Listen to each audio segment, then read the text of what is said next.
Hi guys, আমাৰ ছোৱালীয়ে এতিয়া গান এটা গাব, সকলোৱে শুনিব দেই। গোৱা আজলি।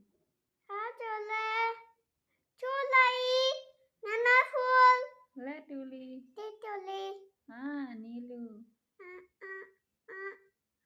আনিলো আচল ভৰাই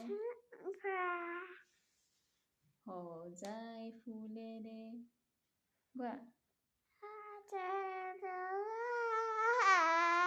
নানা ফুলে তুলি আনিলো আচল ভৰাই সজাই ফুলেৰে অতি যতনেৰে বৰালো বৰণত ভৰাই।